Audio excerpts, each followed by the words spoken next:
What is up YouTube, and welcome to this MCU video discussing Shang-Chi and a multitude of new products that were confirmed to be worked on last night. As always, if you do like the video, then please drop a like down below and subscribe with notifications on so you never ever miss a video, and it really helps if you do like the video. So let's dive in. Some interesting things have come out of Shang-Chi, including what that the plot might have been changed to, and it seemingly has actually changed quite a bit since we last heard about it. And to be honest, it does make it sound like it is a lot more interesting in my opinion. One of the co-stars of Simu Liu is playing Shang-Chi was expected to have been Fei Lo Su, Shang-Chi's sister, but in Shang-Chi and the Legend of the Ten Rings, she will actually be playing the daughter of the Mandarin and a potential love interest for Shang-Chi, and that makes it a lot more interesting than it just being his sister. We've also learned a few more interesting things about the plot, so there may be spoilers for this movie. It's not out for an entire year, but as always, this stuff does tend to spoil movies for people,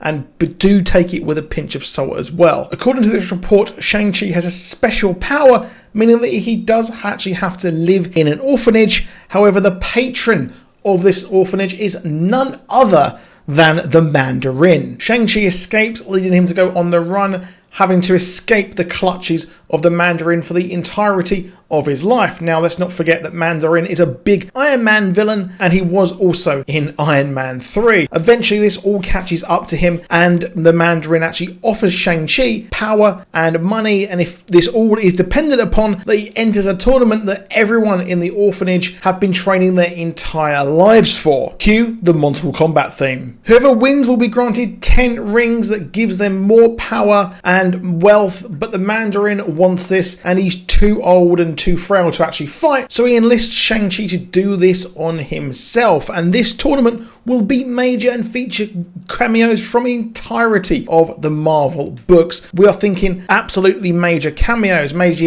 which could have been in Thor Ragnarok. Maybe we will see the Grandmaster's champion again, and this is pretty much going to be the Marvel's version of Mortal Kombat or Enter the Dragon. Now, Shang-Chi's power in the comics, he can clone himself and let himself do what he wants, but here in the movie, these powers are only restricted to actual combat, so the CGI team are going to have a lot of fun with this one, I think. More is also known about this, but this hasn't been revealed, so I expect we'll probably get some more news and more leaks as the film starts filming after the whole thing with lockdown, and it is supposed to start filming again soon. Now, I did enjoy the Iron Man 3 version, but it was retconned in the Hail to the King one-shot, so we're getting a more accurate Mandarin here. We also have some major news about all the new shows coming to the MCU, with a Secret Warriors project coming next from Marvel Studios, which will be a lot of fun in my opinion. We've had multiple different rosters of Secret Warriors since their first appearance in the late 2000s inside Secret Invasion, but this also matches up with a rumor that Daisy Johnson will be coming to the MCU, and that does make sense because Agents of S.H.I.E.L.D. Season 7 is going to be its last one, airing on May the 27th, which means she is now free to be in the MCU, and I'm really hoping that this actually happens. Now, obviously, the connection to the MCU and Agents of S.H.I.E.L.D. has really been tenuous at best,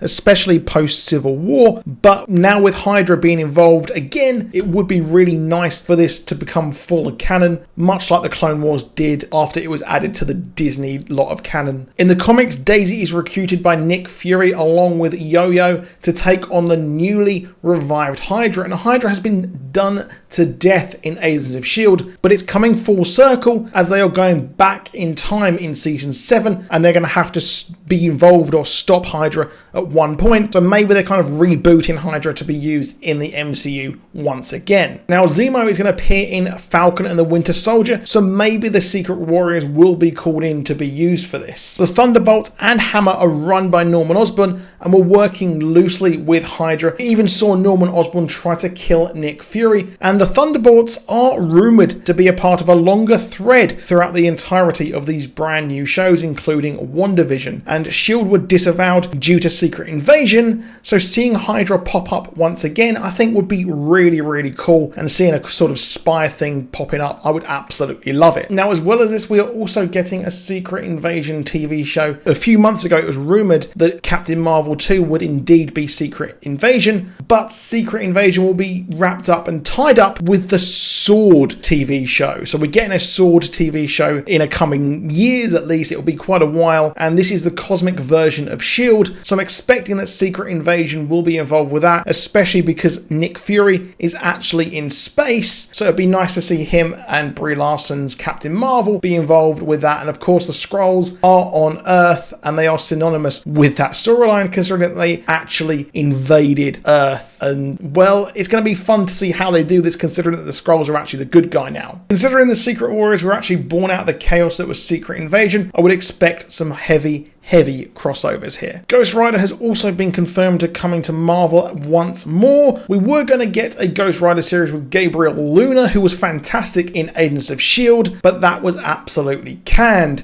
So it's going to be interesting to see how they do this, and hopefully with possibly Daisy Johnson returning or making a debut in the MCU, they could cross over. Maybe I'm just really getting too excited for this, and I do hope that Gabriel Luna plays Robbie Reyes in this, but they're probably going to go with Johnny Blaze, considering that Mephisto may be involved in the Multiverse of Madness, the Doctor Strange sequel. So I think that we're going to see that version of him, because Mephisto was the person that Johnny Blaze sold his soul to. So that's probably where we're going to go with that. And the run by Donny Cates has been amazing. We even had the Cosmic Ghost Rider as well. So it's going to be interesting which version of Ghost Rider they go with, but I think they'll probably go with the Total Classic. Now, one other property which may be coming to here is Ironheart Riri Williams. The character in the comics created their own version of the Iron Man suit and was actually backed by Tony Stark, and post Civil War II, after Stark's apparent death, well, what happened was she took on the mantle of Ironheart and used the Iron Man armor for her own gain, and obviously, you know, to do well. She also joined the Champions as well, another super team. So it's curious to see how this goes. It is a big next step for the Iron Man legacy, and it looks like Spider-Man won't be the only one living in Stark's shadow, as Riri Williams is probably going to pretty much have her same comic book debut, where she creates her own suit and then moves on. Interestingly, I would have preferred her come out of a Spider-Man property, but here we are. It's going to be a big interesting with a lot of people hating on diversity and things like that, but I'm waiting to see how they actually do this and how they actually tackle it. But that is it for this video. Please do drop a like down below if you enjoyed it, and please do subscribe for more